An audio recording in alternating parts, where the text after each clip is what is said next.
Assalamualaikum warahmatullahi wabarakatuh. Bapak Ibu sekalian, kita tes dulu apakah gambar suara saya cukup jelas sebelum kita lanjutkan.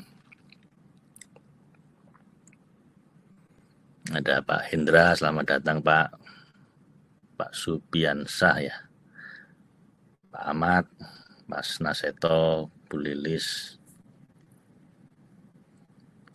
Apakah gambar suara saya cukup jelas, Bapak Ibu? Jelas, baik. Terima kasih, Bapak Ibu. Kita berdoa dulu ya.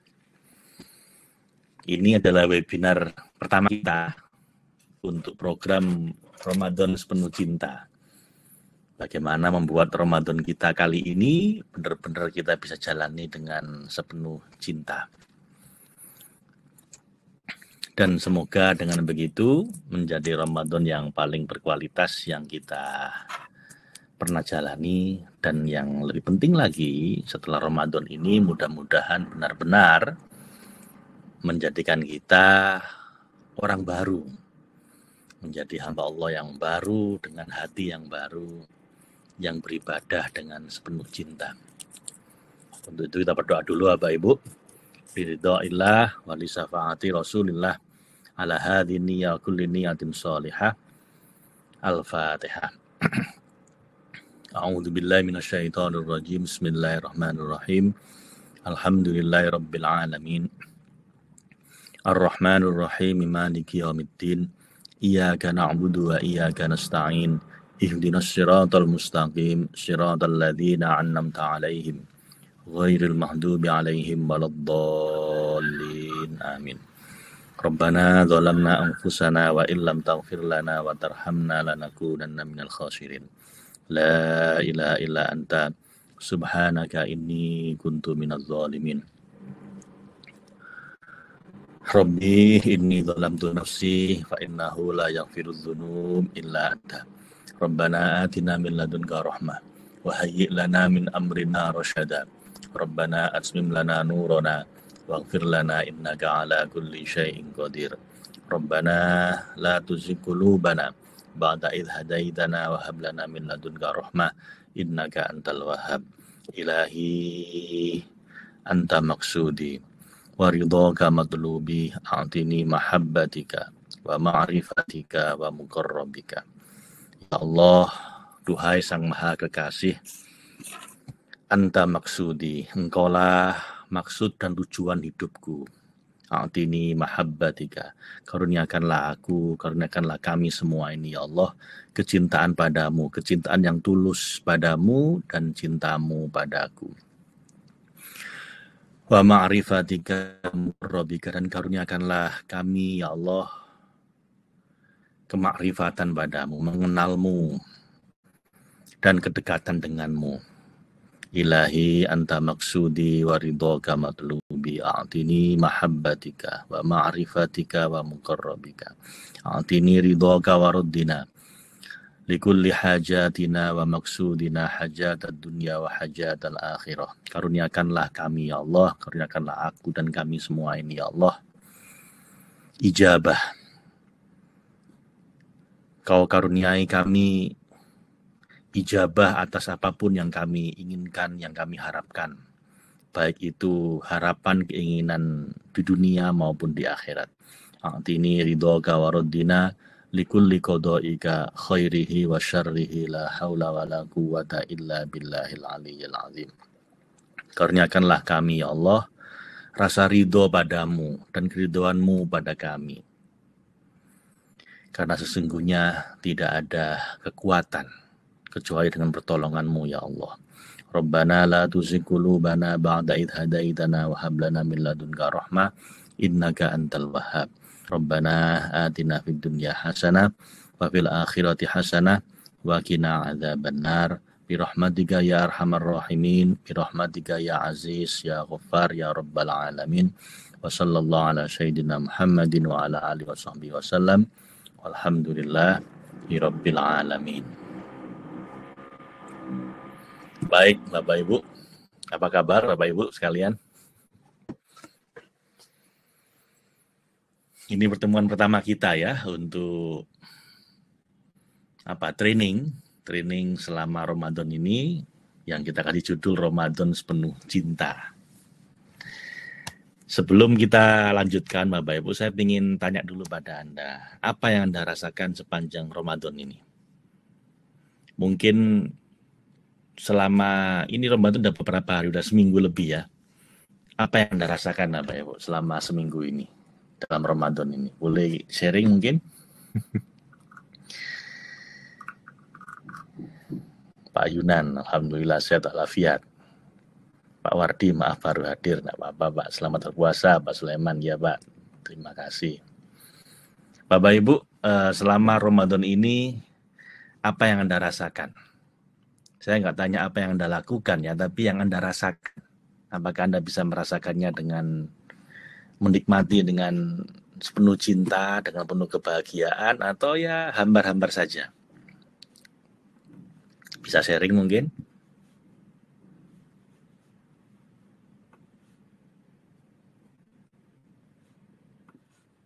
Nyaman. Biasa Pak, rada hambar. Baik. Apa nggak sendirian kayaknya. Masih terasa hampa. Oke Bu Selianti ya. Saya biasa aja ya Pak. Oke Bu Niken. Oke. Bu Lisa, selamat siang Pak Faiz. Selamat siang Bu. Luar biasa, penuh rasa syukur. Alhamdulillah. Bu Fufi ya.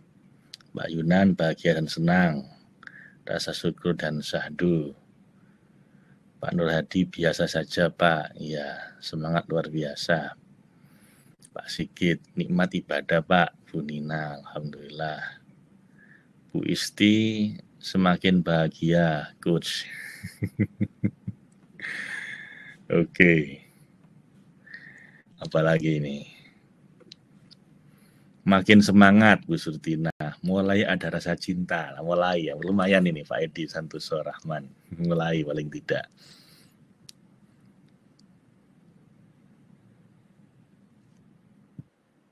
Oke. Belum masuk ke dalam hati. Baik. Alhamdulillah saya syukur Pak. Merasa damai, tenang, bahagia. Masih hambar tapi lebih baik setelah dibukakan oleh Logos. Yang bukakan Allah mestinya Pak ya. Kita hanya mengantarkan Anda. Baik Bapak Ibu, itulah tujuan kita di training kali ini adalah membuat Ramadan Anda tidak sekedar hambar. Tidak sekedar lewat begitu saja seperti Ramadan-Ramadan sebelumnya. Tapi kita bisa menjalani Ramadan yang sepenuh cinta, yang penuh kebahagiaan dan penuh rasa cinta. Di sini ada yang sudah peserta training, ada yang masih mau ngintip-ngintip di sini ya. Di pertemuan kali ini yang pertama ini memang seperti biasanya kita buka untuk umum dulu, biar kawan-kawan yang mungkin belum berkenan untuk mengikuti training secara full bisa ngicip-ngicip dulu, bisa ngintip-ngintip dulu ini tentang apa sih gitu. Baru nanti pertemuan kedua, ketiga, dan keempat itu kita eksklusif hanya para peserta training. Dan Bapak Ibu, selama training ini bagi Anda yang udah peserta, mestinya Anda udah masuk grup WhatsApp. Nah, kita udah mulai bisa berinteraksi nih. Mulai hari ini akan dibuka oleh adminnya. Jadi kalau Anda mau tanya jawab dengan saya, ada yang mau ditanyakan, silahkan. Nanti akan saya jawab kebanyakan pakai voice note ya. Jadi bukan hanya webinar bagi peserta training, tapi juga WhatsApp group. Kita akan mentoring selama Ramadan ini.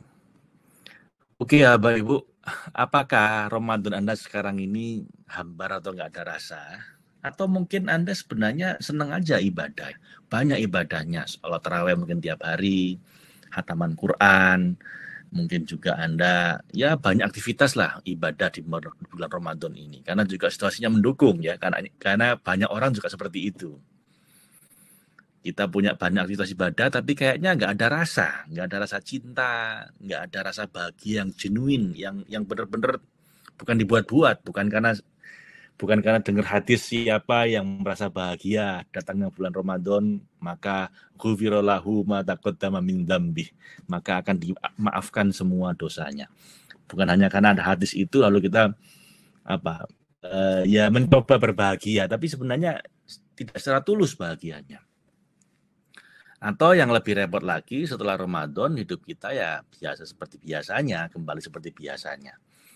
Nah, kalau Anda mengalami satu atau di antara ini Bapak Ibu, maka training ini semoga bisa membuat Anda tidak seperti ini lagi. Jadi Ramadannya jadi penuh warna, penuh kebahagiaan, tidak hambar lagi. Lalu aktivitas ibadahnya ya, entah banyak entah sedikit, itu juga sangat berkualitas, dipenuhi dengan rasa cinta dan bahagia. Dan yang penting lagi, setelah Ramadan hidup kita berubah, kita seperti terlahir kembali. Semoga demikian Bapak Ibu. Dan itu disebut dengan Lailatul Qadar ya. Karena dengan Lailatul Qadar itu hidup kita jadi jauh lebih berkualitas, karena satu malam lebih berkualitas dibanding 80 tahun. Ya artinya di bulan Ramadan ini membuat hidup kita ini akan jadi jauh lebih berkualitas dibanding sebelumnya. Itu tujuan kita melakukan training ini Bapak Ibu ya. Training ini ada 4 sesi Bapak Ibu. Sesi pertama yang sekarang ini yaitu The Beauty of Ramadan sepenuh cinta. Lalu sesi keduanya itu lusa ya, tanggal 14. Kita akan latihan tentang syahadat dan sholat sepenuh cinta. Gimana sholat kita jadi sepenuh cinta. Lalu seminggu berikutnya kita akan ngomong tentang puasa dan zakat sepenuh cinta. Dan minggu yang terakhir tentang Islam, iman, dan ihsan sepenuh cinta. Jadi ini akan kita jalankan sepanjang bulan Ramadan ini.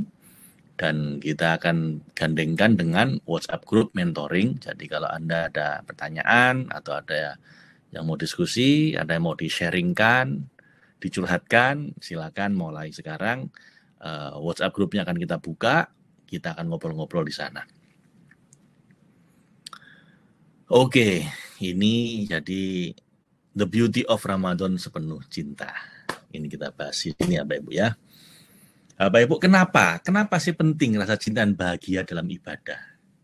Apa pentingnya? Kenapa kita nggak hanya beribadah seperti banyak orang aja? Pokoknya dilakukan, yang halal dijalankan, yang haram dijauhi, perintahnya dilakukan, yang larangannya dijauhi.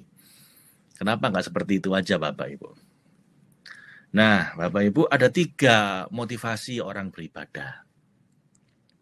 Jadi alasan pertamanya ini, Anda beribadah karena apa? Jadi ada orang itu seperti budak ibadahnya. Gimana dia beribadah karena takut neraka, takut Allah marah murka sama dia. Apakah ini salah? Oh, enggak, tidak sama sekali Bapak Ibu ya. Di Al-Qur'an banyak ayat yang mengatakan menjelaskan tentang neraka, ancaman-ancaman Allah pada orang-orang yang tidak mau patuh. Jadi ittaqullah pun itu banyak orang mengartikan dengan takutlah pada Allah. Jadi seakan-akan Tuhan itu figur yang sangat menakutkan, yang serba serba mengawasi kita, kalau kita salah dikit bisa dihukum gitu ya. Jadi kita jadi sangat hati-hati dalam beribadah karena serba takut. Apakah itu nggak boleh? Oh, sangat boleh Bapak Ibu ya. Cuman ini ibarat orang ibadah itu kayak budak. Jadi hanya bekerja karena takut. Jadi hidupnya harus dipenuhi dengan sebuah ketakutan. Jadi kayak paranoid akhirnya. Akhirnya nggak bisa menikmati ibadahnya. Ya nangis pun karena nangis ketakutan. Jadi sholat nangis karena nangisnya ketakutan. Baca ayat-ayat neraka itu ketakutan. Bayangannya itu udah kayak mau dihukum terus itu sama Allah. Apakah boleh? Ya boleh. Tapi Anda jadi akan terasa diteror terus nanti. Hidup Anda jadi kurang bahagia, jadi stres nanti. Nah, yang kedua Bapak Ibu, ini mulai lumayan ini. Jadi dia tidak serba ketakutan lagi, mulai tenang hidupnya, tapi jadi serba matre. Jadi kayak pedagang, hitung-hitungan. Kalau sedekah, hitung-hitungnya adalah nanti saya akan dapat 10 kali lipat, atau 70 atau 700 kali lipat, atau bahkan dapat balasan yang tak terhingga. Mungkin puasa supaya naik pangkatnya, naik derajatnya. Mungkin haji, umroh supaya dapat jodoh misalnya. Ya pokoknya dapat pahala, atau yang lebih mulia nggak lihat dunia, lihat akhirat supaya dapat surga. Di mana di sana ada bidadari, di sana ada serba kenikmatan yang selamanya gitu ya. Apakah boleh seperti ini? Apa Ibu ibadah dengan niat dapat pahala, dapat surga, supaya hidup enak? Ya boleh. Kenapa? Karena Allah pun juga di Al-Quran dikatakan ada banyak ayat-ayat tentang surga yang ngiming-ngimingi kita tentang kehidupan yang jauh lebih enak dibanding di dunia ini, di akhirat nanti. Dan di situ Anda akan dapat berbagai macam fasilitas dan kenikmatan. Jadi boleh Bapak Ibu. Bagi orang bermental pedagang, silahkan Anda bisa ibadah dengan cara seperti ini. Masih mending daripada nggak mau ibadah ya. Nah tapi ini Bapak Ibu beda sekali kualitasnya dengan orang yang ibadah hanya karena cinta. Dimana dia ya ada takutnya sih sama Allah. Kan seorang kekasih itu juga takut kalau kekasihnya marah. Tapi bukan kayak terteror Bapak Ibu. Bukan kayak ketakutan terus kayak orang paranoid. Ya pingin sih dia pahala di surga. Nanti bisa ketemu sama Allah. Tapi itu bukan yang paling dia inginkan. Yang paling dia inginkan hanyalah keridhaan Allah, cintanya Allah. Nah ini beda kualitas Bapak Ibu. Tiga-tiganya boleh. Cuman nanti suasana hati Anda akan sangat berbeda. Yang pertama itu suasana hatinya akan sangat seperti ketakutan terus.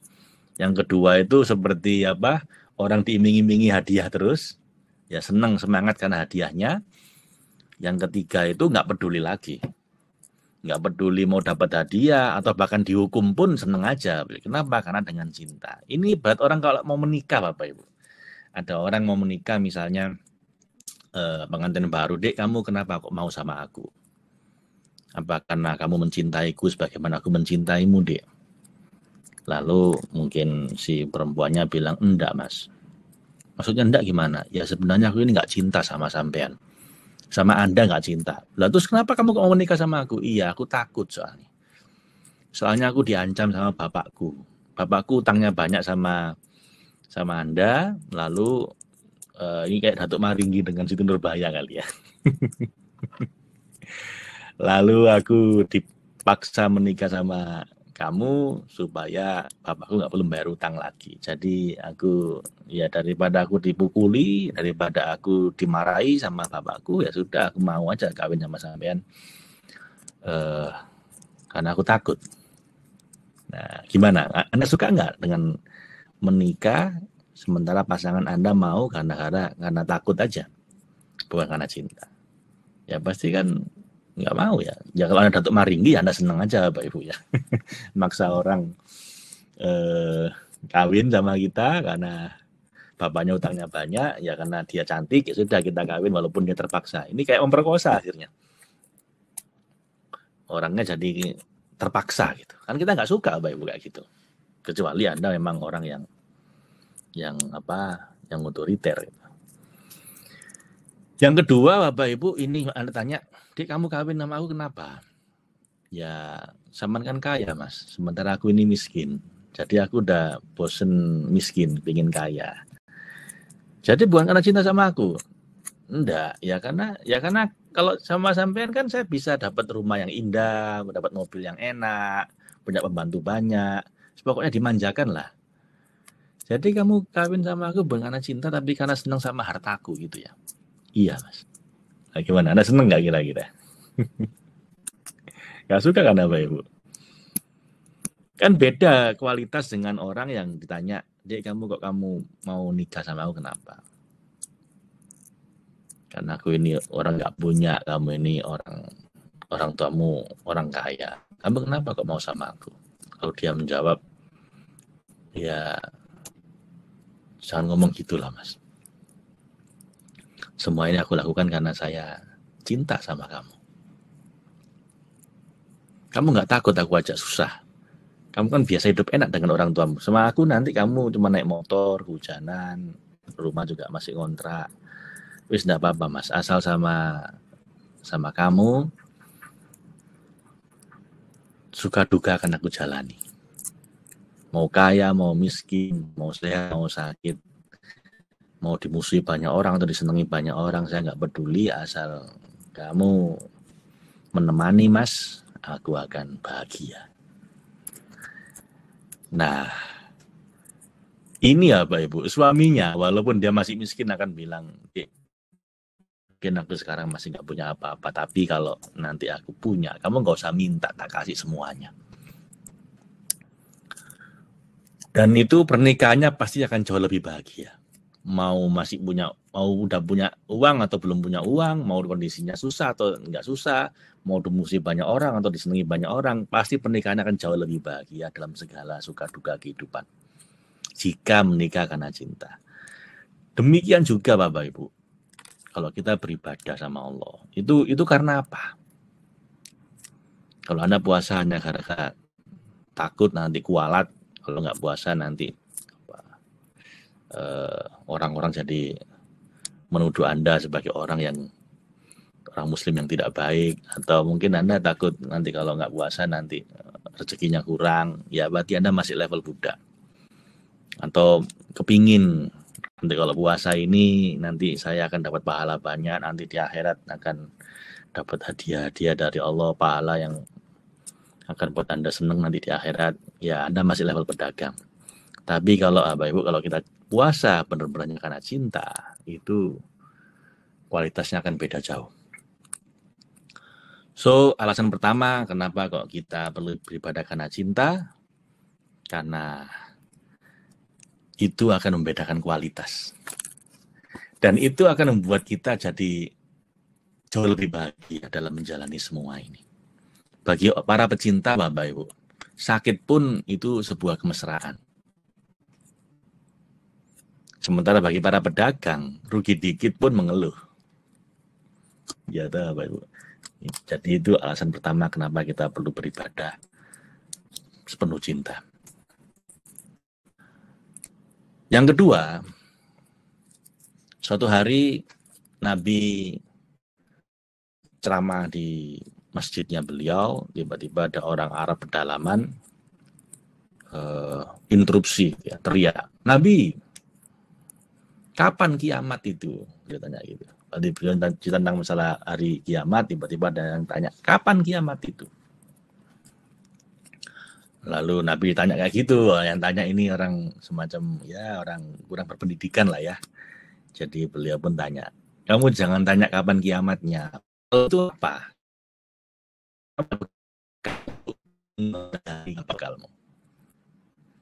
Lalu orang ini dengan dengan bahasa yang lugas beliau bilang, Nabi saya ini nggak punya bekal banyak, ibadah saya ini sedikit, dosa saya ini banyak, tapi modal saya cuma satu Nabi, aku cinta sama engkau. Apa jawabnya Nabi ya Bapak Ibu? Nabi cuma menjawab, engkau bersama orang yang engkau cintai. Titik, udah. Itu jawaban yang sangat sederhana, yang sangat singkat, tapi itu sudah menunjukkan kualitas bagaimana hanya dengan cinta, walaupun ibadahnya sedikit, mungkin dosanya juga banyak, itu Nabi bilang engkau bersama orang yang kau cintai. Ini sekali lagi menunjukkan sangat beda kualitasnya Bapak Ibu. Orang yang beribadah karena cinta dengan yang bukan karena cinta. Walau ibadahnya sedikit, salahnya banyak, maka cinta membuatnya jadi berbeda. Cinta membuat kita jadi bahagia. Nggak nunggu di akhirat, di dunia pun jadi bahagia, walaupun sedang dalam kondisi susah. Dalam kondisi susah itu maksudnya sedang sakit, sedang nggak punya uang, sedang berantem sama istri mungkin. Tapi kalau ibadahnya karena cinta, membuat semua itu jadi indah. Jadi tidak masalah. So, Bapak Ibu, ini alasan kedua kenapa Anda perlu beribadah karena cinta. Ya, supaya nanti kita ketemu sama Allah di akhirat. Bukan hanya menikmati surganya, tapi ditemui sama Allah. Karena nanti Bapak Ibu, orang yang ibadahnya takut sama neraka, itu sama Allah dimasukkan ke surga, dihindarkan dari neraka. Sementara orang-orang yang ibadah karena ingin pahala banyak supaya dapat surga, dapat bidadari, nanti dimasukkan ke dalam surga sama Allah. Tapi nanti Allah nggak mau menemui. Allah nggak mau menemui mereka. Kenapa? Ya kecewa, wong ibadahmu karena pingin surga kan, ya udah aku masukkan ke dalam surga. Karena kamu takut neraka, ya udah aku jauhkan dari neraka, tapi jangan ketemu sama aku. Kenapa? Karena Allah hanya akan menemui orang-orang yang ibadahnya karena cinta. Ibadah tadi, kalau kayak suami tadi itu nikah istrinya hanya karena kepingin hartanya ya. Nanti suaminya bilang ya udah dek, kamu nikmati semua hartaku ini, tinggal di rumahku yang enak ini, tapi aku nggak mau sama kamu. Jangan ketemu sama aku. Aku tak kawin lagi aja gitu nanti. Aku akan menikah dengan orang yang memang mencintaiku. So, Bapak Ibu, beribadah karena cinta akan membuat Allah pun cinta sama kita. Allah pun akan sudi menemui kita nanti di akhirat. Bukan hanya sekedar ngasih surganya, tapi kita akan ditemui. Dan kenikmatan paling indah di surga kelak itu adalah dengan bertemu sama Allah.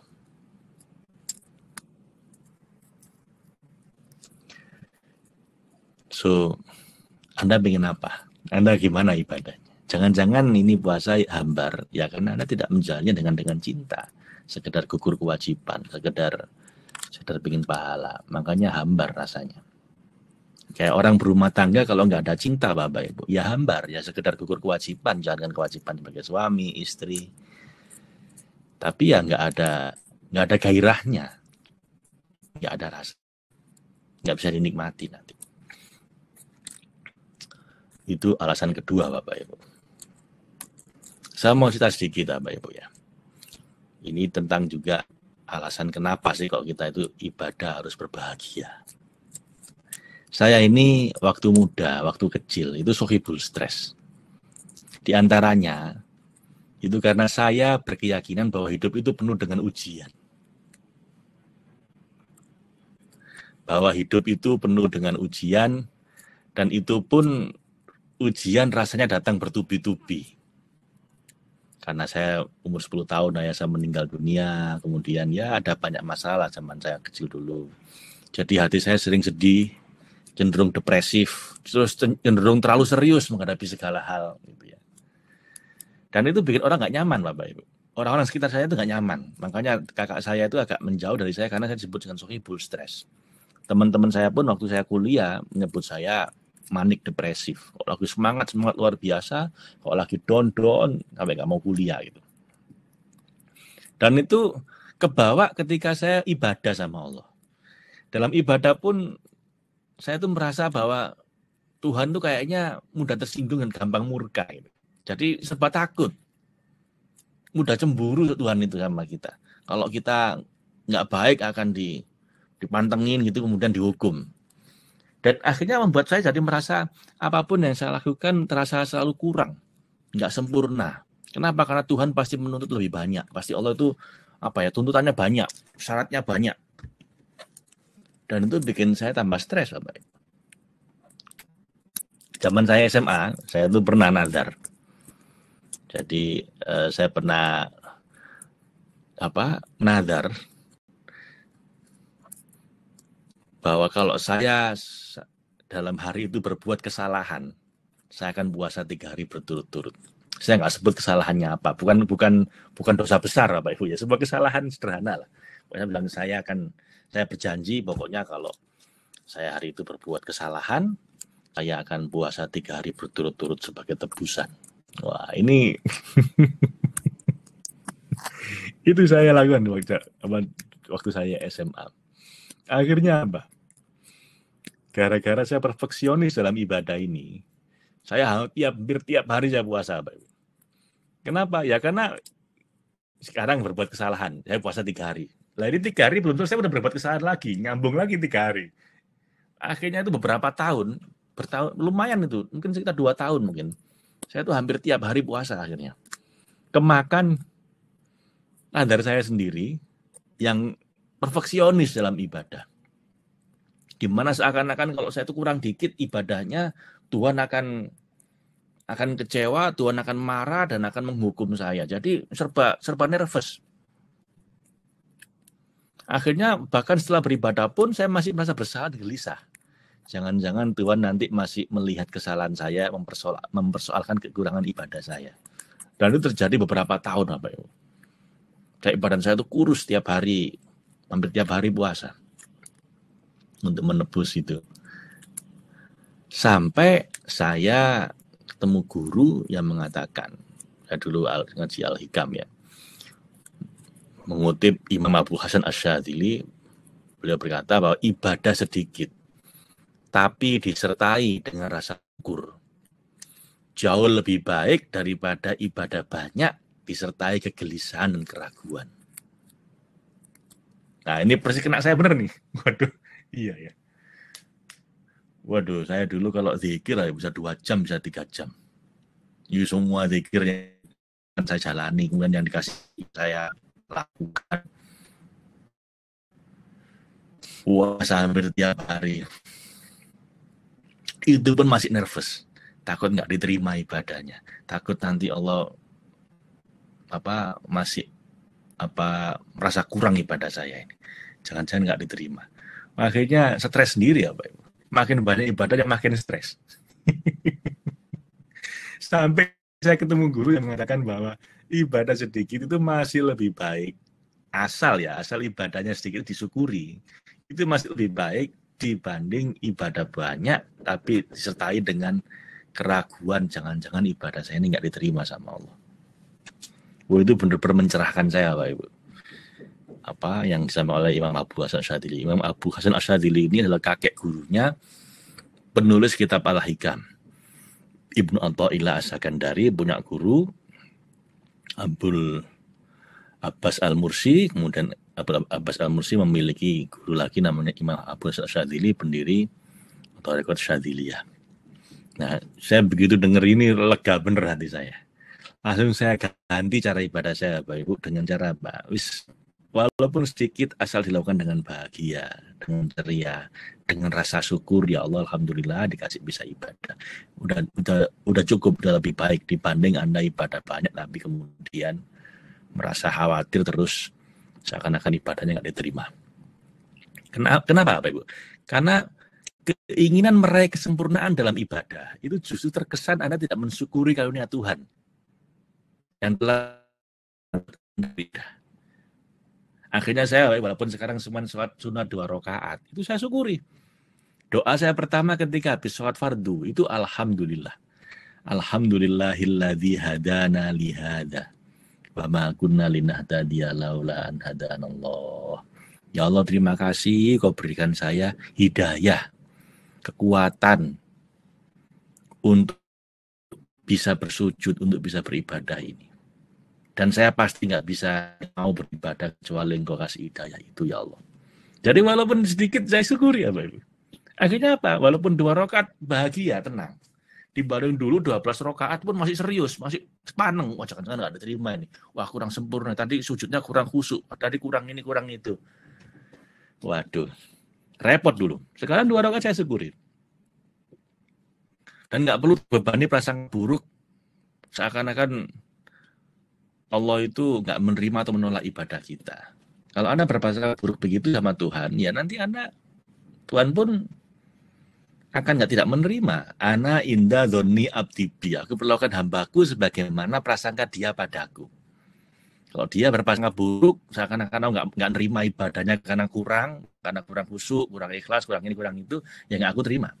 Tapi kalau dia berprasangka baik padaku, walaupun dibayar dikit, dia bersyukur, ya Tuhan terima kasih kau berikan saya kekuatan untuk ibadah. Di antara 7 miliar manusia di muka bumi ini, kok saya termasuk orang yang ibadah ya Allah. Ada bermiliar-miliar manusia, jangankan khusyuk, sujud aja nggak mau.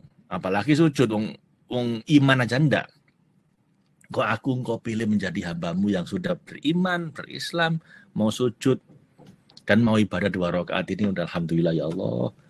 Terima kasih. Anda bersyukur dengan begitu walaupun sedikit itu Allah jauh lebih suka, Pak. Nah, ini Bapak Ibu pentingnya kenapa ibadah dengan cinta akan membuat Anda bahagia, membuat Anda walaupun mungkin sedikit ibadah tapi kualitasnya baik. Nah, dengan latihan mensyukuri kesempatan beribadah walaupun banyak kurangnya. Gini lah Bapak Ibu. Kalau Allah itu ngasih standar yang perfeksionis, itu nggak ada ibadah yang diterima. Kenapa? Karena jarang banget orang benar-benar ikhlas 100%, khusyuk 100%. tidak riak, tidak, itu susah. Tapi kalau kita itu serba bersyukur walaupun banyak kurangnya, Tuhan pun akan serba maklumi. Nah, gara-gara punya perspektif seperti ini, ya, Bu, akhirnya saya sekarang jauh lebih rileks dalam ibadah itu dan jauh lebih nikmat. Oke, jadi ini resep saya kalau Anda ingin puasa ini tidak hambar lagi, tidak tidak berlalu seperti biasanya. Saya tidak tahu Anda jumlah rakaatnya banyak tidak, sholat tasbih. Saya tidak tahu apakah tarawih Anda itu tiap hari atau bolong-bolong. Saya tidak tahu apakah Anda hatam 3 kali Al-Quran atau cuma pada 1 juz selama 1 bulan ini. Terserah Anda. Sudah terlalu banyak ulama, penceramah yang menekankan dibanyakin ibadahnya di bulan Ramadan. Jadi saya nggak akan nambahi hal yang sama lagi. Saya cuma ingetin pada Anda, terlepas Anda ibadah banyak atau sedikit, lakukanlah dengan penuh cinta dan penuh kebahagiaan. Dengan cara apa? Disyukuri. Disyukuri kok bisa ibadah kayak gini. Sekarang zikir saya itu nggak panjang-panjang. Bahkan kalau saya zikir panjang nggak boleh sama guru saya. Udah pendek aja, tapi lakukan dengan penuh kebahagiaan, dengan penuh rasa cinta. Karena katanya Maulana Rumi ya, when you do things from your soul, you feel a river moving in you, a joy. Karena kalau Anda lakukan apapun yang Anda lakukan itu dari hati Anda dengan penuh rasa cinta, maka Anda akan merasakan sebuah kebahagiaan yang mengalir di hati Anda seperti sungai yang akan menggerakkan hati Anda. Jadi kuncinya apa ya, Bu? Ibadahlah sepenuh cinta dan sepenuh kebahagiaan. Sedikit pun tidak apa-apa, syukur-syukur bisa banyak tapi bahagia. Alasan berikutnya Bapak Ibu, kenapa kita perlu ibadah karena dengan sepenuh cinta, itu sebuah sabda Nabi ketika ada orang Badui juga yang orang suku pedalaman ngomong ke Nabi, Nabi, saksikanlah saya ini orang yang beriman. Lalu Nabi senyum, beliau bilang, udah jangan ngomong beriman dulu.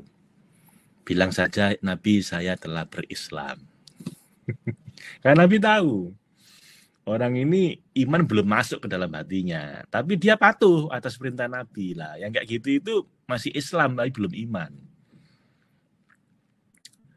Jadi kalau Islam itu kepatuhan action, kepatuhan dalam tindakan. Yang penting udah berislam ya sudah. Puasa puasa, sholat 5 waktu, Ya, pokoknya gitu, dijauhi dosa, udah gitu.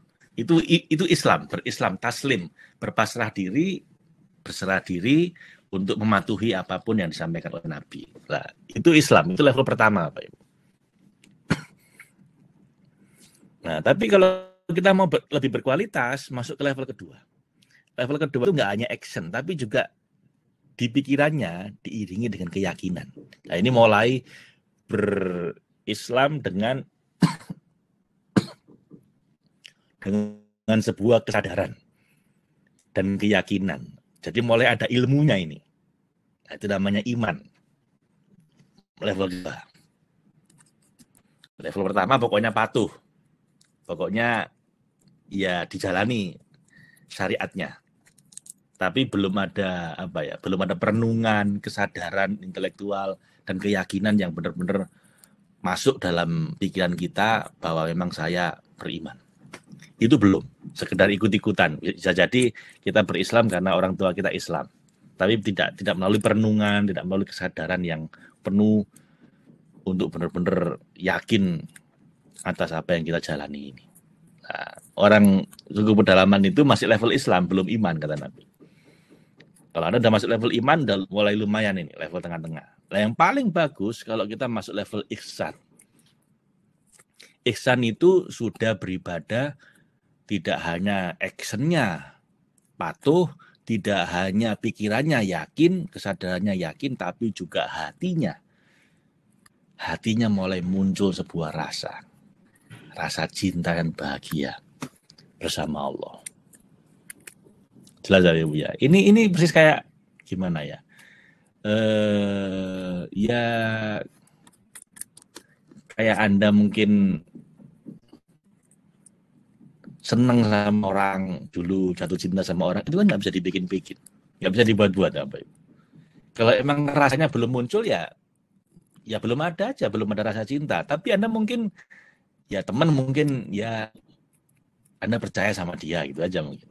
Ini kalau iman tuh kayak kita berteman, kita yakin sama dia nggak bakal nakal, ya berteman, tapi nggak ada rasa cinta seperti orang jatuh cinta. Nah, ihsan itu mulai muncul cinta. Sebagai sabda Nabi, al-ihsanu an ta'budallaha ka'annaka tarahu fa illam takun tarahu fa innahu yaraka. Jadi disebut dengan ihsan itu adalah Anda menyembah Allah seakan-akan Anda melihatnya. Nah, Allah nggak kelihatan apa Ibu? Di mata kita nggak kelihatan. Tapi bagi orang yang mencintai Allah itu menyaksikan dengan mata batin. Nggak sekedar sujud, puasa, tapi nggak ada rasanya. Orang ihsan itu muncul rasa di hatinya, di mata batinnya, sehingga ketika beribadah seakan-akan dia itu melihat Allah, menyaksikan Allah dengan mata batinnya. Tapi kalaupun belum bisa melihatnya, paling tidak kita selalu merasa dilihat sama Allah. Nah itu kan hanya orang jatuh cinta yang bisa ngerasa kayak gitu. Kekasihnya nggak ada di depan dia, tapi dia tetap setia. Kenapa? Karena dia merasa kekasihnya melihat dia.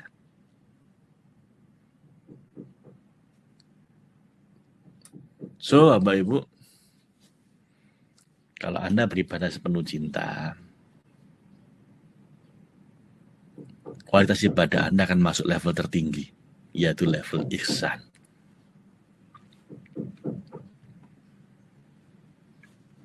Mungkin ada yang tanya mungkin ada yang tanya di antara Anda. Tapi Pak, saya kan yang penting saya tegakkan semua syariatnya. Saya penuhi syariat puasa, saya ibadah sebanyak-banyaknya sepanjang Ramadan. Kan itu yang penting, Pak. Nah, itu masalahnya, Bapak Ibu. Allah itu lebih mementingkan kualitas dibanding kuantitas. Saya tunjukkan orang yang hobinya ibadah. Satu kaum yang hobinya ibadah, dan kalau ibadah sangat strict dengan syariat, yang dulu sama Nabi disebut seburuk-buruk makhluk. Padahal dia sangat setia pada syariat, sangat perfeksionis dalam ibadah. Itu Anda pernah nggak dengar hadis-hadis Nabi tentang orang-orang Khawarij yang sangat perfeksionis dalam ibadah, tapi entah bagaimana ibadahnya itu nggak masuk ke dalam hati. Ibadahnya tidak membuat hatinya lebih lembut, lebih penuh cinta, tapi malah membuat hatinya lebih keras, lebih kejam, bengis pada sama manusia. Tidak ada rasa cinta di hati mereka. Ini saya kutip beberapa hadis sahih, riwayat Muslim Bukhari. Ini riwayat Muslim. Akan muncul suatu kaum dari umatku yang membaca Al-Quran yang mana bacaan kalian nggak ada apa-apanya. Artinya bacaannya tuh hebat, hafal Quran kebanyakan di antara mereka. Fasih membaca Quran. Sholat kalian nggak sebanding dengan sholat mereka sedikit pun. Waduh, sholat khusyuk banget. Digambarkan di hadis yang lain. Kalau sudah baca ayat-ayat surga, itu mereka berbinar-binar matanya seakan-akan mau ketemu bidadari.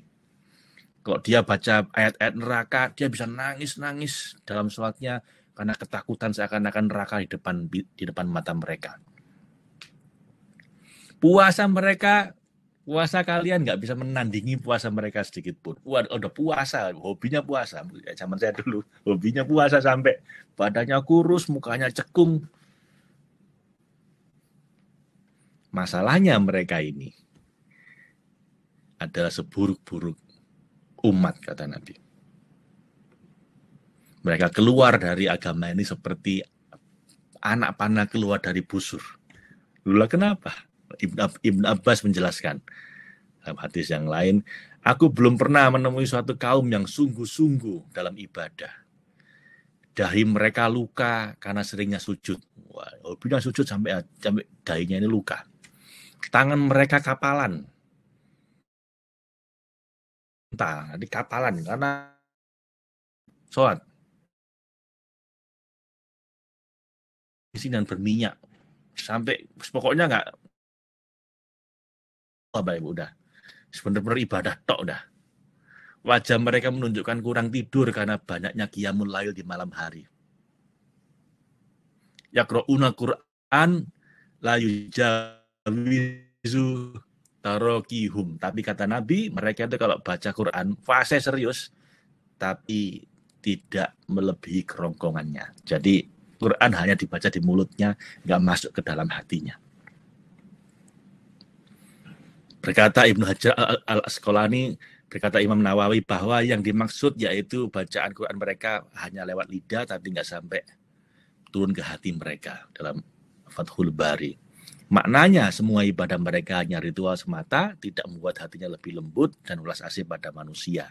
Dan mereka ini dalam hadis riwayat Bukhari akan keluar pada akhir zaman, umurnya masih muda. Kebanyakan anak muda ini yang memang semangatnya ibadah ya.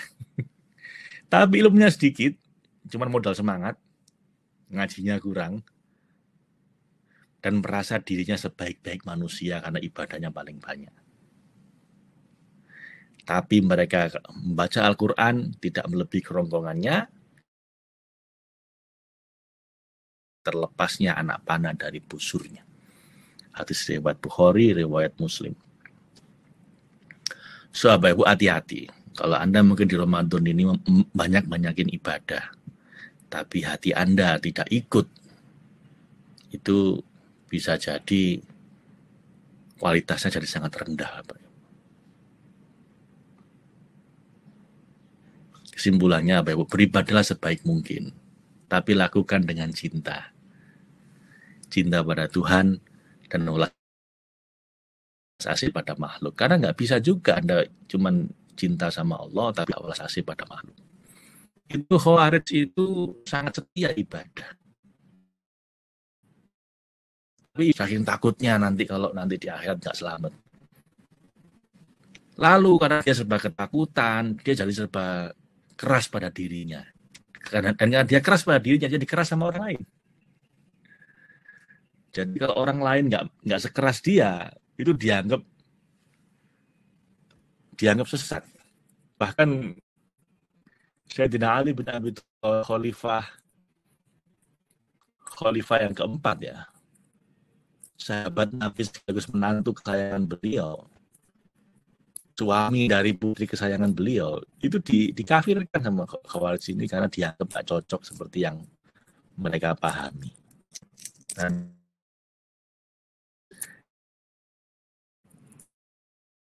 Allah, dulu ya dia nih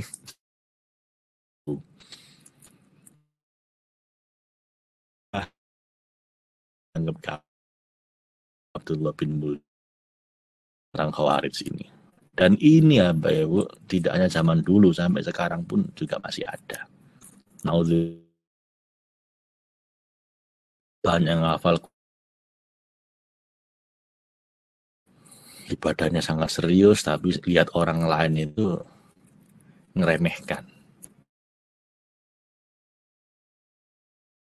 Kita dia dan pada Allah ulas asih.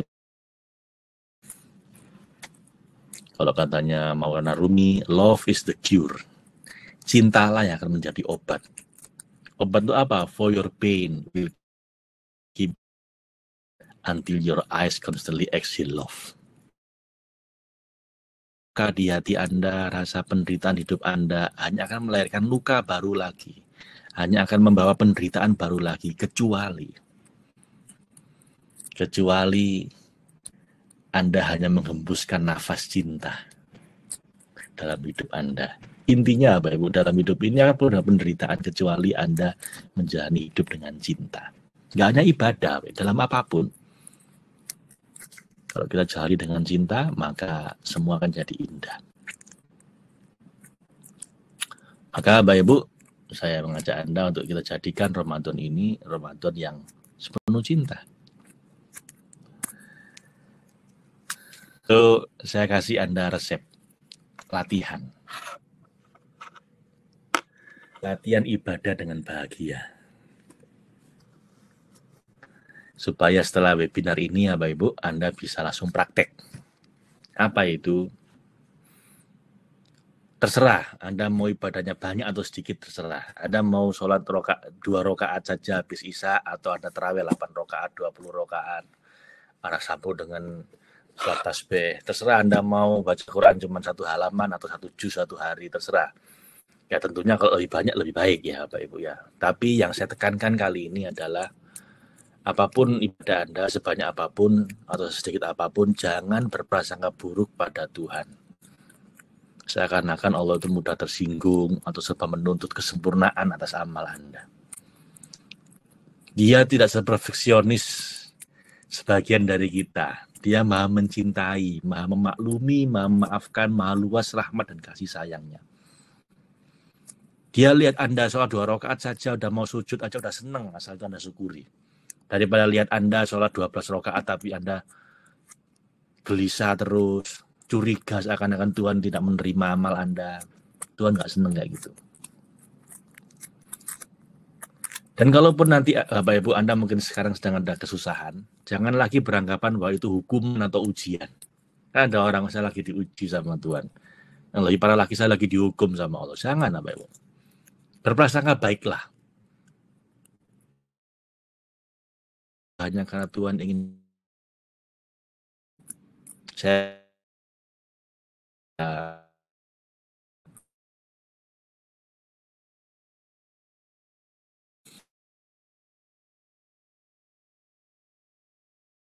dan dalam kondisi ya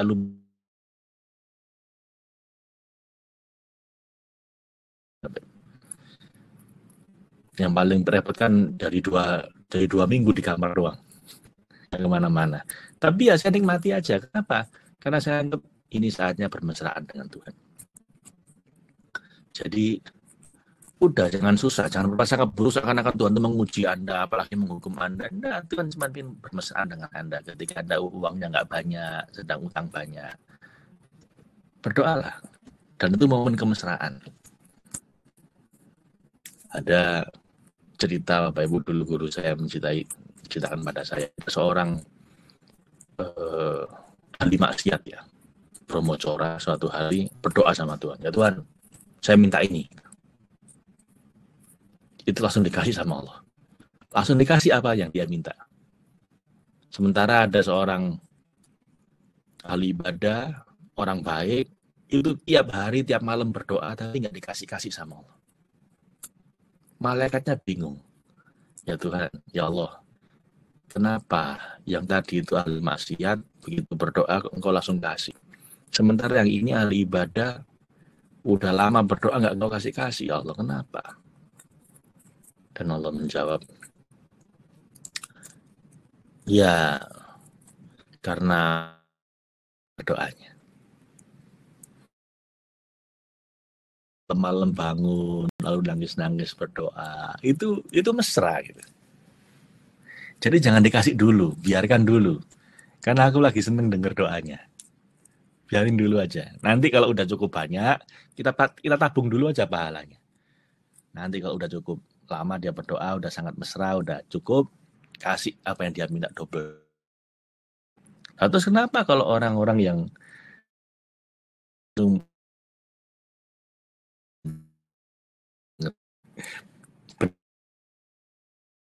dengar suaranya, cepet aja kasih apa yang. Jadi belum tentu apa ya, belum tentu Anda kalau misalnya berdoa cepat dikasih itu berarti Anda baik, belum tentu. Belum tentu juga kalau Anda doa udah lama tentang satu hal nggak dikasih-kasih, menghukum Anda atau berprasangka baiklah bahwa itu bisa jadi karena Allah ingin Anda bermesraan terus dengan dia. Nanti nggak berdoa lagi. Oke Bapak Ibu. Jadi saya ingin Anda mulai latihan supaya juga tumbuh rasa cinta di hati Anda. Bukankah bagi pecinta, susah pun asal ditemani kekasih itu tidak merasa menderita. Atau malah curiga, ini kekasihku sudah menguji aku. Apanya yang diuji? Wong Anda itu dibikin sakit untuk bermesraan kok pakai ngomong diuji. Bagi pecinta sakit, sedih, bangkrut, ditinggal semua orang, asalkan ditemani oleh Allah yang dicintai, maka semua tetap terasa indah dan hanya akan menaikkan level kemesraan dengannya. Bahkan Bapak Ibu, saya menemukan logos itu di awal sekali, itu ketika saya sedang sakit, bukan ketika sedang sehat. Ketika di posisi titik paling bawah, sakit kayak mau mati, kepala kayak mau pecah, badan kayak mau remuk, itu saya sujud di atas tempat tidur dan saya berdoa, ya Allah, ini diri saya, ini kepala saya, ini badan saya, terserah Engkau. Mau diapa-apakan asal Engkau yang ngasih saya, alhamdulillah udah. Badan Engkau tahu saya menderita sekali, ya Allah, badan saya mau remuk, kepala saya mau pecah. Bisa jadi saya mau mati, tapi karena ini kiriman darimu, ya Allah, saya ridho. Ini saya senang dah.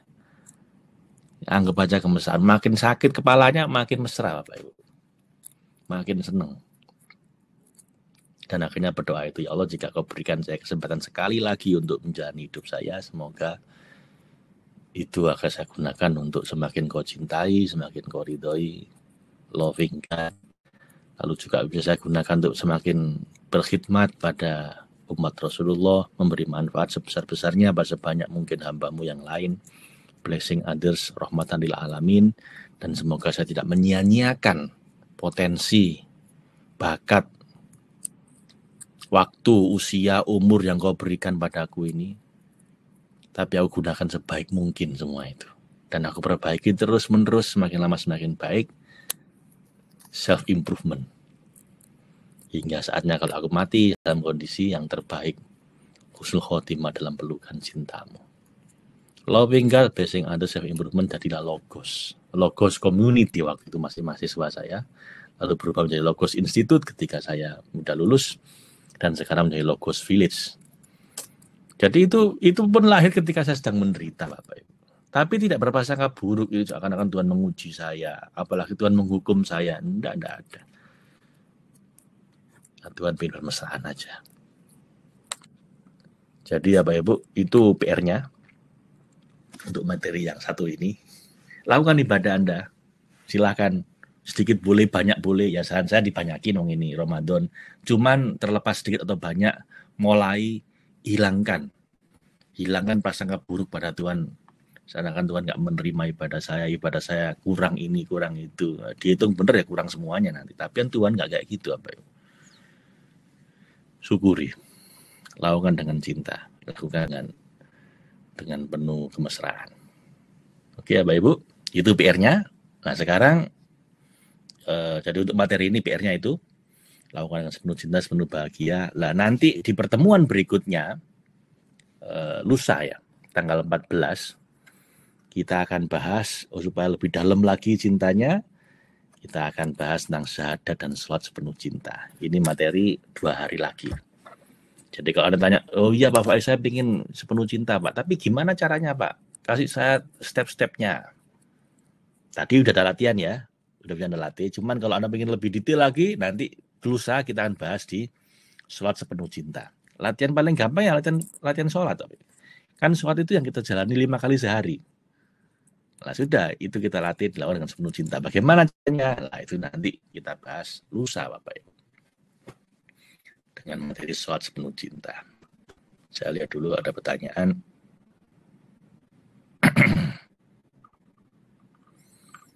Oke. Apakah record video diupload di grup Facebook? Ya nanti kita akan ada rekamannya Pak. Oke. Untuk menaikkan dari Islam ke iman ke ihsan bagaimana Pak Nasuheri? Tadi udah saya bahas Pak ya. Kalau Islam sekedar menjalani formalitas mematuhi syariat. Kalau iman itu harus mulai belajar. Nggak sekedar ritualitas, nggak sekedar formalitas syariat saja, tapi Anda mulai masuk ke zona ilmiah. Anda harus mulai belajar tentang iman. Jadi mulai dipenuhi dengan ilmu. secara intelektualitas. Ilmu agama sudah mulai banyak, bukan sekedar ilmu tentang hal haram ya, tapi ilmu tentang ketuhanan. Lalu tentang ilmu tasawuf, tentang teologi itu mulai belajar, Bu. Akan mulai ada kegoncangan nanti, kegoncangan batin, tapi itu penting untuk merasakan keyakinan. Nah, nanti setelah itu mulai iman itu Anda mulai latihan tazkiyatun nafas. Itu Anda mulai harus masuk ke dalam hati. Nah, latihan seperti apa lah? Ini latihannya. Anda ikut ini, itu latihan menuju ihsan, Pak. Termasuk nanti ketika sedang sholat sepenuh cinta ini kita akan dalemin lagi supaya sholatnya bukan hanya sholat Islam tapi sholat iman dan sholat ihsan. Mudah-mudahan selanjutnya pakai Zoom. Iya Pak, nanti pertemuan ketiga, keempat, kedua, ketiga, keempat kita pakai Zoom. Ini kan karena untuk umum, kita buka untuk umum, kita masih pakai webinar jam. Yang kedua, ketiga nanti kita pakai Zoom. Dan nanti ini ada rekamannya Bapak Ibu. Jadi santai aja Bapak Ibu, yang kalau Anda merasa jaringannya kurang lancar, ini ada rekamannya ya. Nanti akan kita kasih rekamannya. Bagaimana biar cintanya selalu tumbuh dan kuat mendalam, tidak tergoyahkan oleh apapun. Lah itu ya Bu yang kita bahas di pertemuan kedua, ketiga, dan keempat. Itu akan kita dalamin. Untuk pertemuan pertama ini paling tidak tadi itu berprasangka baik sama Tuhan. Ya. Ibadah sedikit tapi disyukuri, daripada ibadah banyak tapi tidak disyukuri. Yang lebih baik lagi ibadah banyak disyukuri ya. Cara tumbuhnya begitu Bu. Itu yang pertama, nanti kedua, ketiga, keempat di webinar selanjutnya kita akan berdalam untuk membuat cinta kita tidak tergoyahkan oleh apapun. Oke, astagfirullah sinyalnya, ya Bu. Kalau sinyal di tempat Anda saya nggak bisa bantu soalnya. Tapi kita kasih rekamannya nanti. Oke.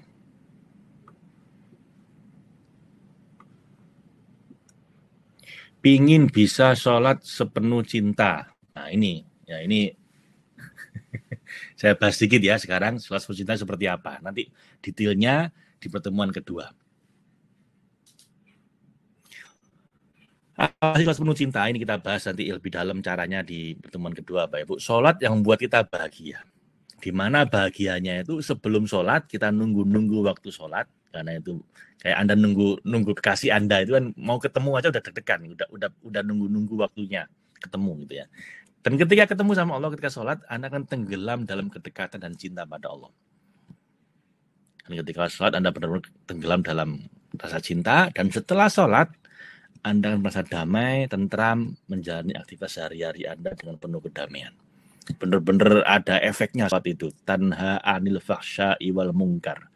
Itu benar-benar bisa mencegah kemungkaran, benar-benar bisa mewarnai hidup kita setelah sholat. Oke, itu sholat sepenuh cinta. Dan ini bukan sejenis sholat baru apa ya? Bukan bid'ah ya. Kita bukan ngarang sholat jenis baru di mana ada sholat tahajud, sholat witir, sholat sepenuh cinta. Bukan ya, bukan itu ya. Ini sholat seperti biasa yang Anda lakukan, sholat sunnah seperti biasa, cuman kita melakukannya dengan sepenuh cinta. Di mana nanti tidak kita ucapkan kata-katanya, tidak dilakukan untuk sholat fardu berjamaah ya. Kenapa? Karena ini sholat kalau Anda lakukan bisa setengah jam Bapak Ibu. Dan itu kasihan kalau Anda berjamaah. Malah nggak boleh sama Nabi sholat berjamaah itu lama-lama. Sholat fardu itu harus singkat. Ya nggak terlalu cepat, tapi nggak boleh lama-lama. Kenapa? Karena kita macam-macam. Ada Nabi satu hari sedang ngimami sholat, tiba-tiba ada seorang anak bayi yang nangis. Beliau percepat sholatnya. Kenapa? Karena takut ibunya gelisah karena bayinya nangis. Sholat Jumat juga begitu. Itu masih siang, ada banyak orang yang masih kerja, nggak boleh lama-lama. Secukupnya. Nah, sementara sholat sebelum cinta ini Anda bisa setengah jam sholat 2 rakaat aja. Makanya saran saya tidak dilakukan di sholat fardu tapi sholat sunnah. Khususnya kalau bisa sholat tasbih. Nah, sholat tasbih itu tiap gerakan lama. Ya. Jadi cuman bedanya sekarang kita lakukan dengan sepenuh cinta. Sholat sunnahnya boleh apapun, mau sholat tahajud boleh, witir boleh, tasbih boleh, tapi saran saya sholat tasbih ya. Atau apapun juga boleh. Yang penting sholat sunnah Dan yang penting itu diiringi dengan penghayatan sepenuh cinta akan makna tiap gerakan dan bacaan sholat. Jadi Anda harus memaknai paham makna dari tiap gerakan sholat dan paham makna tiap bacaan sholat. Dan nanti akan saya sampaikan tiap gerakan sholat itu maknanya apa. Contoh apa Ibu ya, contoh. Anda ketika ruku itu Anda ngapain?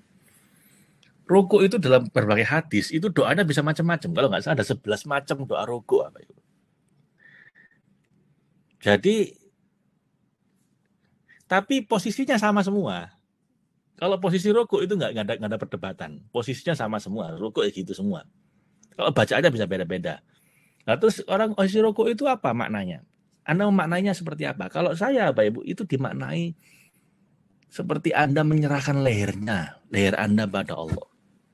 Seperti kambing menyerahkan lehernya untuk dibawa kemanapun sama penggembalanya gitu ya. Jadi ya Allah, ini leher saya serahkan padamu. Jadi posisi pasrah ruku itu. Mau kau bawa kemana saya ikut. Kau jadikan apapun saya manut. Mau kau suruh apapun saya nurut. Kau kasih apapun saya alhamdulillah, ini leher saya kasihkan padamu. Kau sembelih pun ya saya siap. Mau mati kapanpun ya saya oke. Seperti Nabi Ismail menyerahkan lehernya untuk disembelih sama Nabi Ibrahim. Dalam kepasrahan yang total itu apa ya Bu? Nanti Anda akan merasakan beautiful surrender. Kepasrahan yang indah. Di mana dalam posisi ruku seperti itu Anda akan merasakan sebuah apa ya? Saya susah menjelaskannya, tapi kalau Anda latihan, nanti Anda akan bisa mulai merasakan. Anda akan mulai bisa, ruku itu hanya bisa nangis. Sajadah Anda basah, Anda nggak minta apapun, hanya berserah diri sepenuhnya pada Allah. Anda akan niru suasana hatinya Nabi Ismail ketika menyerahkan lehernya untuk disembelih sama Nabi Ibrahim. Dan biasanya pada saat itulah keajaiban terjadi. Beautiful surrender, kepasrahan yang indah. Itu posisi ruku apa Ibu? Ketika posisi ruku, Anda posisinya benar-benar menyerahkan leher Anda. Makanya itu lehernya nggak boleh terlalu ke bawah disembunyikan gini, tapi Anda kasihkan lurus begini lehernya ketika ruku itu. Karena Anda menyerahkan leher Anda pada Allah.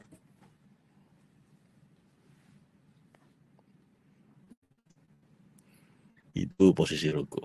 Nah, begitu Anda iktidal, begitu udah pasrah total sama Allah, beautiful surrender, pasrah sepenuh cinta, Anda iktidal, posisinya duduk berdiri tegak. Artinya apa? Orang yang udah pasrah itu justru malah ready for everything. Anda akan menjadi peaceful warrior. Anda akan menjadi dalam hati Anda siap apapun, mau mati pun ya siap, mau hidup pun ya siap. You have nothing to lose, everything to gain. Akhirnya begitu Anda bangun, Anda siap menghadapi dunia dengan gagah berani. Dengan dada membusung dan siap. Yes, I'm ready for everything. Kenapa? Jangankan sekedar nggak punya uang atau sakit, mati pun saya tidak apa-apa. Saya sudah serahkan diri saya pada Allah kok. Makanya sami Allahu liman hamidah, Anda posisinya duduk berdiri tegak. Anda siap menghadapi apapun. Doanya pun Rabbana walakal hamdu. Ya Allah, segala puji untukmu. Karena akan mengalami kelegaan yang luar biasa nanti Anda.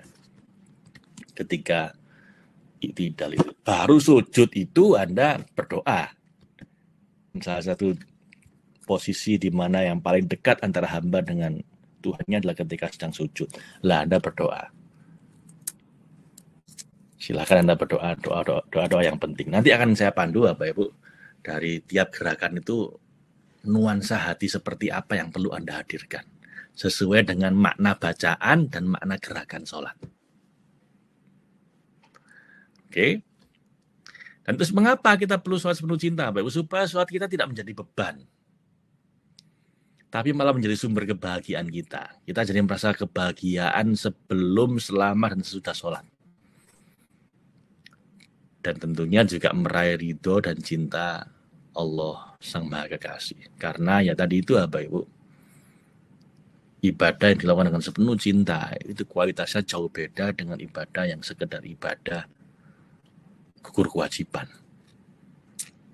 Sedikit tapi dengan sepenuh cinta itu jauh lebih baik dibanding banyak tapi dengan nggak ada rasa. Jelas ya? Caranya bagaimana? Nanti cara sholat suci kita ini Bapak Ibu kita akan lakukan semua rukun dan sunnah sholat sesuai tuntunan Nabi. Jadi nggak ada yang dirubah. Saya akan mengubah apapun. Anda sholatnya seperti apa? Situ seperti biasanya seperti itu. Mungkin ada yang kunut, ada yang nggak kunut, ada yang ya ada perbedaan madzhab dikit-dikit lah. Tapi itu terserah Anda karena saya nggak akan menyentuh wilayah itu. Jadi rukun dan sunnah sholatnya sama, kaifiahnya sama seperti biasanya, seperti yang Anda lakukan selama ini. Saya hanya memberikan Anda masukan, memberikan Anda sebuah pemaknaan untuk menghayati kembali makna terdalam tiap gerakan sholat dan tiap bacaan sholat. Dan ini tanpa diucapkan, hanya penghayatan batin dan dalam hati saja. Itu cara kita sholat sepenuh cinta nanti akan seperti itu. Ya rata-rata 2 rakaat kira-kira setengah jam. Dan itu nggak kerasa, Anda tiba-tiba lewat aja waktunya. Makanya jangan dilakukan ketika Anda sedang sibuk, ketika sedang mau nyuapin anak-anak, jangan. Ketika Anda benar-benar ada waktu sendiri sama Allah, benar-benar longgar waktunya, ya udah saatnya menikmati. Kalau sedang tarawih di masjid, lagi banyak orang ya jangan. Kepanjangan nanti tarawihnya. Ya, jadi ini ada 9 nanti yang akan kita maknai, kita hayati, dan kita nikmati. Dari mulai wudhu ya. Wudhu itu artinya kan mensucikan diri. Bukan bagian dari sholat, tapi sholat nggak sah kalau nggak ada wudhunya. Jadi saya anggap ini bagian dari ritual sholat. Wudhu itu perlu Anda hayati. Anda sedang bersuci dan sedang mensucikan diri dari dari hadas kecil, hadas besar, itu syariatnya, hakikatnya dari segala penyakit hati Anda bersihkan diri Anda. Takbir itu juga akan kita maknai. Anda sering bilang Allahu Akbar itu apa? Apa hati Anda ketika Anda bilang Allahu Akbar itu seperti apa? Nanti ada 2 macam itu Allahu Akbar itu. Kalau Anda sedang down, Allahu Akbar bikin Anda jadi optimis. Ketika Anda sedang on top of the world, Anda sedang dalam kondisi jaya, Allahu Akbar akan membuat Anda jadi rendah hati, karena yang besar hanya Allah. Jadi ketika Anda bilang Allahu Akbar, itu apa rasa yang harus muncul? Yang sedang punya banyak masalah rumah tangga, sedang stres, sedang terpuruk, harusnya dengan Allahu Akbar, yang gede hanya Allah, semua masalah saya kecil, akan muncul optimisme. Sementara yang sedang dalam kondisi di puncak kejayaan, dengan Allahu Akbar, Anda akan jadi merasa kecil lagi. Kenapa? Yang gede hanya Allah. Nah, itu takbir kita maknai dengan begitu. Fatihah seperti apa nanti kita maknai. Kemudian bacaan suratnya sebaiknya seperti apa. Disesuaikan dengan kondisi Anda waktu ini. Jadi kalau Anda baca surat-surat setelah Fatihah, saya sarankan Anda bacanya, Bapak Ibu, surat-surat yang relevan dengan masalah hidup Anda sekarang. Misalnya Anda sedang punya masalah rumah tangga misalnya. Sebaiknya doa apa yang dibaca? Kalau saran saya nanti Anda baca doanya Nabi Adam ketika terpisah dengan istrinya. Rabbana dzalamna anfusana wa illam taghfir lana wa tarhamna lanakunanna minal khasirin. Ketika hati Anda sedang sempit, sedang ruwet, bingung, Anda baca surat Al-Insyirah alam nasroh laka sodro, ya nah? Ketika Anda sedang ada banyak godaan wanita, terutama godaan seksual, Anda bisa baca doanya Nabi Yusuf ketika digoda oleh Zulaiha. Walaqad hamma bihi wa hamma biha laula arra'a burhana rabbih. Nah, itu bisa Anda baca itu. Jadi apa ya? Jadi itu milih bacaan sholatnya itu nggak ngawur. Milih suratnya itu harus sesuai, ya bukan harus sih, sebaiknya relevan dengan apa yang sedang Anda rasakan saat itu. Misalnya Anda sedang dalam kondisi kesusahan secara finansial, Anda baca doanya Nabi Sulaiman, hadza min fadli rabbi liyabluwani ashkuru am akfur, supaya dikayakan seperti Nabi Sulaiman nama Allah. Ya tuh. Wama ubarri'u nafsi inan nafsa la'ammaradum bisu, itu doanya Nabi Yusuf ketika ada banyak godaan wanita, Ya. Apalagi Anda punya masalah apa lagi? Sedang sakit, ya berdoa Nabi Ayub, Robbi anni masaniyad durru wa anta arhamur rahimin. Jadi sholatnya itu benar-benar Anda hayati, relevan dengan kondisi Anda saat itu. Nah itu nanti di Fatihah kita bahas lebih dalam itu. Rukuk tadi sudah saya sampaikan, pasrah. Iktidal mestinya Anda dalam kondisi yang sangat pede menghadapi dunia. Bukan pede ya, PA. Bukan percaya dia, percaya Allah. Karena Anda udah habis pasrah total sama Allah, iktidal Anda akan ready for everything. You have nothing to lose, everything to gain.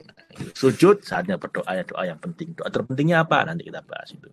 Baru duduk di antara dua sujud, Anda boleh berdoa yang perintilan, yang kecil-kecil, yang doa-doa yang harian, masalah-masalah harian. Tapi kalau sujud itu doa terpenting aja. Nah, sujud itu paling dekat dengan Allah dan nggak bisa lama-lama karena kan bisa pusing nanti. Duduk di antara sujud, Robbi firli warhamni wajibun. Anda tambah doa yang lain juga nggak apa-apa.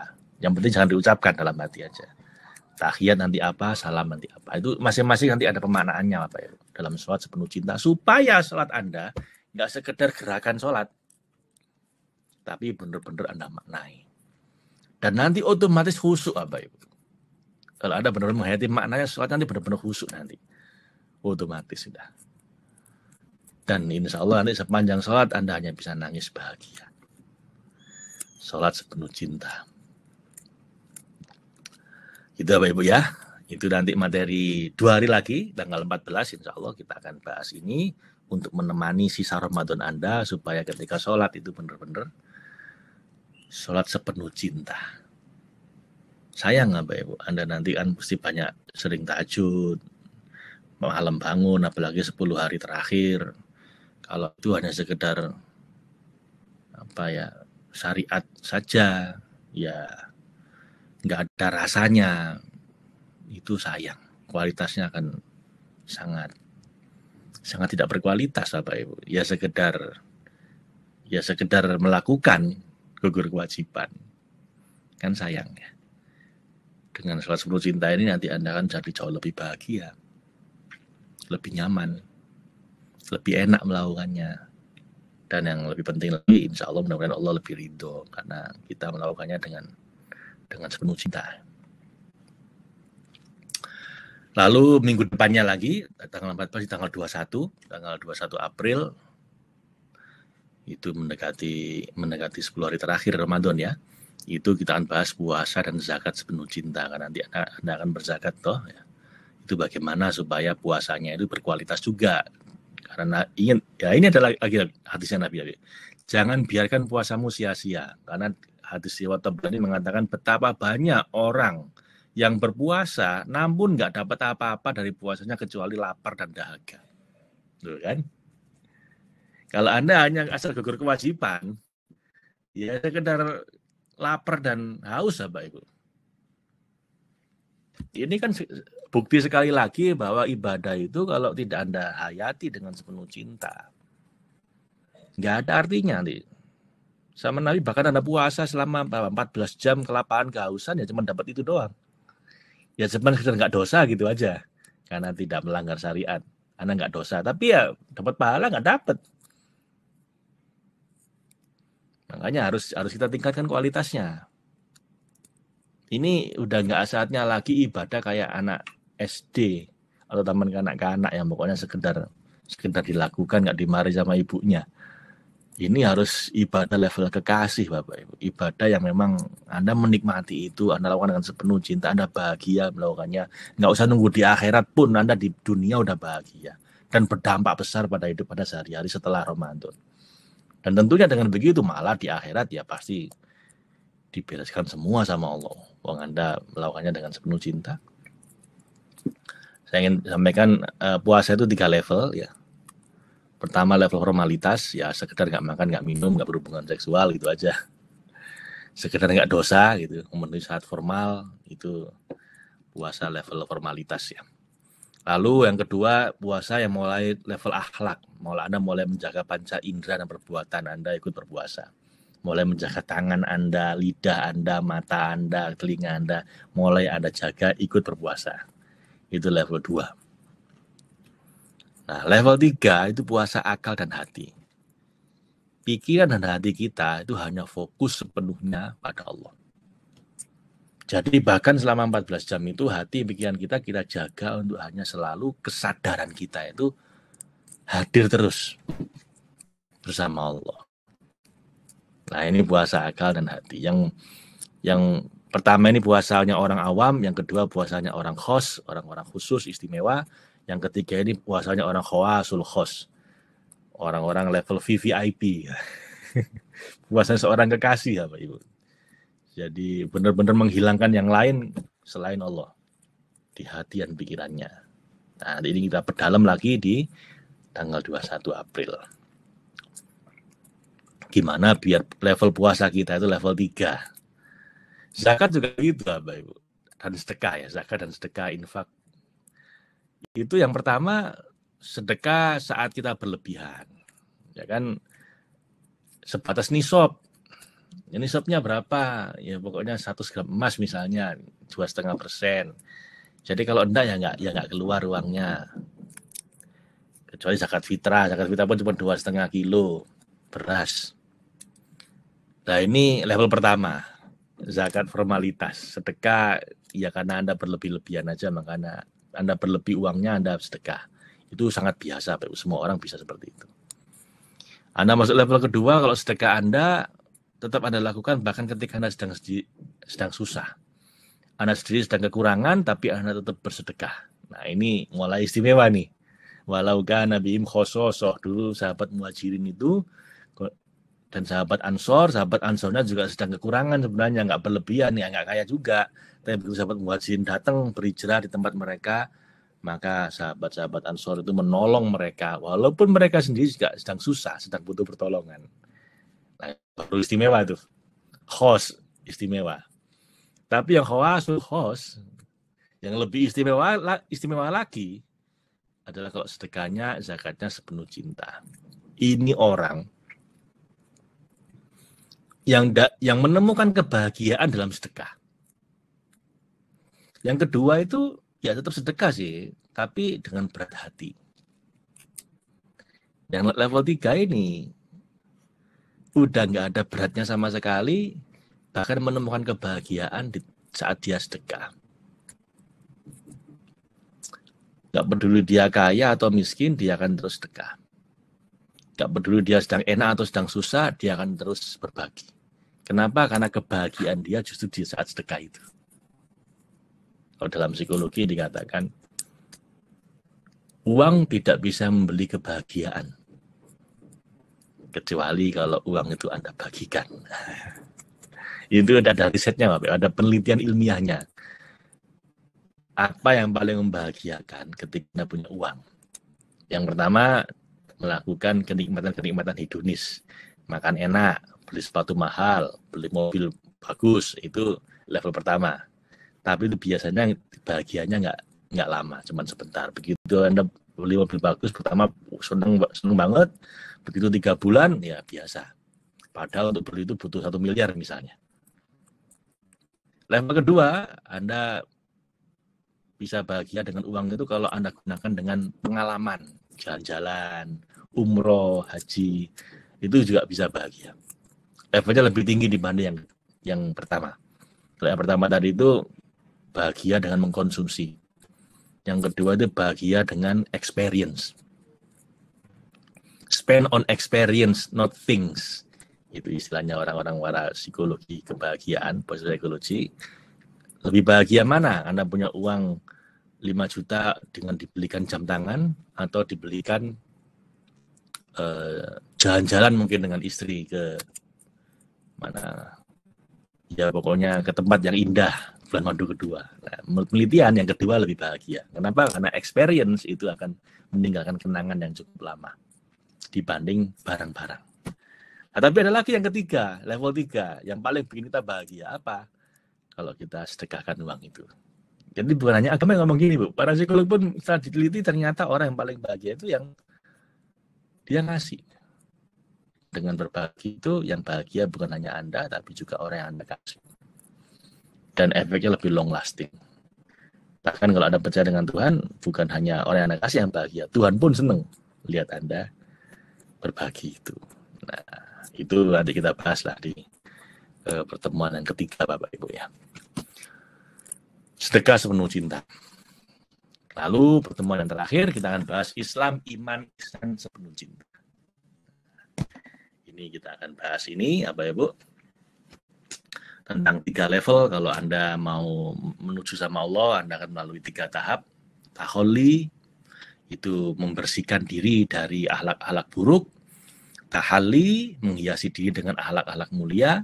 Baru Anda boleh bertajalli, itu berdekatan dengan Allah. Nah, itu prosesnya seperti apa nanti? Kita akan lakukan 4 tahap. Yang pertama, membersihkan diri dari akhlak-akhlak buruk, itu dengan forgiveness, memaafkan, meminta maaf pada orang lain, pada Tuhan, pada diri Anda sendiri. Lalu tahalli, menghiasi diri dengan akhlak mulia, itu dengan kindness, dengan berbaik hati, berbuat baik pada orang lain.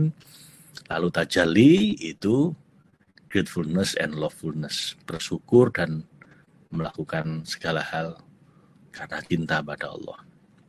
Nah, itu baru kita bisa iman, Islam, iman, dan ihsan sepenuh cinta. Nanti ini kita bahas di pertemuan yang terakhir.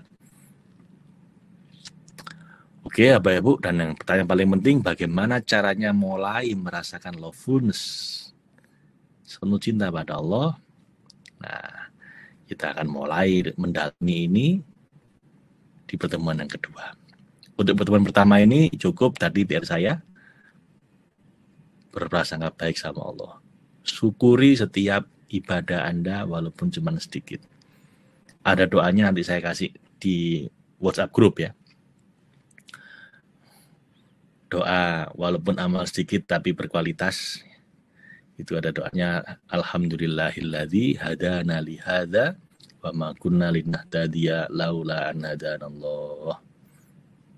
Jadi tiap ibadah Anda sedikit atau banyak Anda akhiri dengan doa ini.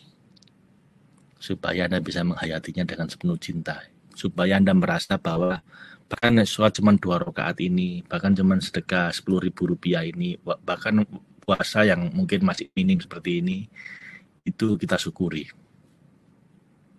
Karena itu karunia dari Allah, hidayahnya dari Allah. Dan dengan bersyukur dengan itu, insya Allah mudah-mudahan Bapak Ibu, Anda akan ditambah karunia sama Allah dengan cara dikasih hidayah untuk bisa ibadah yang lebih banyak lagi dan lebih berkualitas lagi. Itu paling tidak di sesi pertama ini paling tidak itulah yang Anda praktekkan, itu dulu. Ya, kita ringan-ringan dulu, 2 hari Anda praktekkan itu dulu.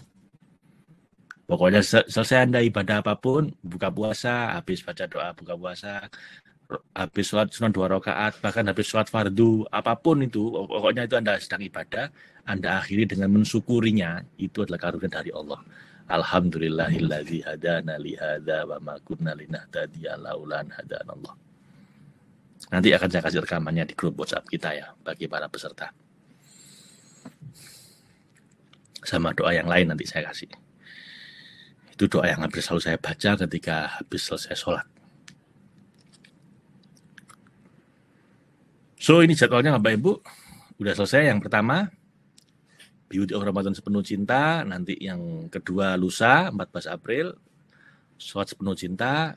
Seminggu kemudian tanggal 21, puasa zakat sepenuh cinta. Dan terakhir 28 April, ini pas malam 27 Ramadan ya malamnya. Islam, iman, ihsan sepenuh cinta.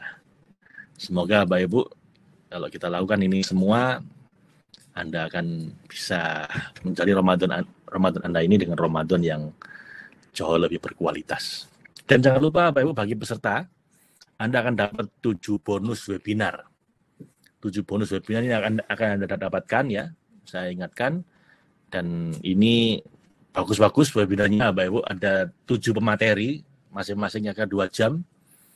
Bagi para peserta kita, yang pertama 50 rakaat cinta dari Dr. Syarif Thayyib, Anda akan dapatkan ini 2 jam materinya, bukan live, tapi ini rekaman, sudah kita rekam, tapi Anda akan dapat nanti dan bisa Anda lihat terus seterusnya. Ini buat Anda, for you to keep.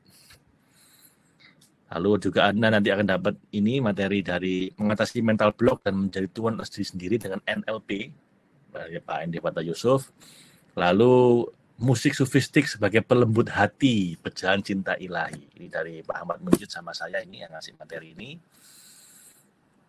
2 jam juga kira-kira rata-rata semuanya. Lalu stress management dengan teknik ACT, Acceptance Commitment Therapy, sama Pak Iwan Pambudi. Ini yang ngasih materi semuanya senior tinker dari SEF. 2 jam juga. Yang kelima, The Art and Science of Negotiation and Persuasion. Nah, ini bagi yang ingin mempengaruhi orang lain bernegosiasi, dari Pak Ghazi Al-Fatih. Yang keenam, dari Mas Dani, 5 mantra cinta, rumus ajaib merangkai kata-kata cinta untuk hidup bahagia. Ini aja masing-masing 2 jam Bapak Ibu. Dan Anda bisa dengerin kapanpun nanti Anda mau, karena ini kita kasihkan pada Anda untuk bisa dilihat kapanpun ya. Dan terakhir sama Mas Eko Nugroho tentang HOOPS, Holistic Person Empowerment System, serta alat ukur psikologinya untuk mengenali dan mengoptimalkan potensi diri. Ini semua bonus bagi yang ikut secara lengkap sampai 4 sesi. Kita kasih tambahan bonus 7 webinar recorded. Dan bagi yang mungkin belum ikut, ini investasinya cuma 1,5 juta. So, Bapak Ibu, itu nanti kita ketemu lagi berarti lusa ya. Kita ketemu lagi lusa. Bagi yang kawan-kawan yang mungkin belum ikut seluruhnya, saya ingin pesan pada Anda, little bit learning is dangerous. Belajar setengah-setengah itu berbahaya. Jadi tuntaskan belajarnya sampai 4 sesi supaya lengkap ilmunya, plus dapat 7 bonus materi ini. Oke Bapak Ibu, kita ketemu lagi di grup WhatsApp grup ya. Bagi yang sudah daftar, Anda ada pertanyaan silakan ditanyakan di sana, kita ngobrol di sana.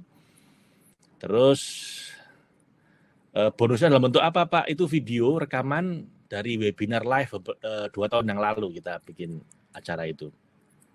Kapan mulai dapat bonusnya? Nanti tanya ke kawan-kawan yang IC, nanti akan kasih tahu kapan dapat bonusnya. Dan di grup WhatsApp nanti Bapak Ibu pertanyaan selanjutnya, diskusi selanjutnya kita di grup WhatsApp ya. Sampai selesai Ramadan nanti kita diskusinya. Sampai ketemu lagi Bapak Ibu lusa insya Allah di jam yang sama. Terima kasih, semoga ini semua bermanfaat buat Anda. Assalamualaikum warahmatullahi wabarakatuh.